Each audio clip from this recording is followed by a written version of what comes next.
अहिल्यानगरात वृद्धाची फसवणूक करणाऱ्या 2 आरोपी कोतवाली पोलिसांच्या जाळ्यात.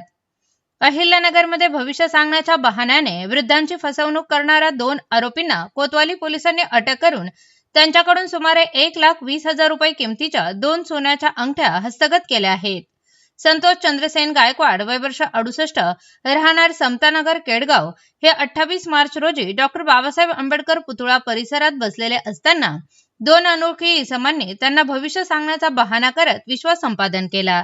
त्यांनी गायकवाड यांची सोन्याची अंगठी काढून ती 20 रुपयांच्या नोटेत गुंडाळून खिशात ठेवली असल्याचे भासविले, मात्र प्रत्यक्षात अंगठी घेऊन पसार झाले. अशाच प्रकारे अरुण सहादू निंबाळकर यांच्याशी पुणे एसटी स्टँड येथे फसवणूक करण्यात आली. दोन्ही घटनांनंतर पीडितांनी पोलिसांकडे तक्रार दाखल केली. कोतवाली पोलिसांनी तांत्रिक विश्लेषणाच्या आधारे तपास करत आरोपीचा शोध लावला. लुकमान व अल्ताफ हुसेन कुरेशी, राहणार अहिल्यानगर, अशी आरोपीची नावे असून चौकशीत त्यांनी गुन्ह्याची कबुली दिली. आरोपींकडून 7 ग्रॅम व 5 ग्रॅम वजनाच्या 2 सोन्याच्या अंगठ्या जप्त करण्यात आल्या असून त्यांच्या विरोधात भारतीय न्याय संहिता BNS 2023 चे कलम 318(4), 316(2), 3(5) अंतर्गत गुन्हा दाखल करण्यात आला आहे.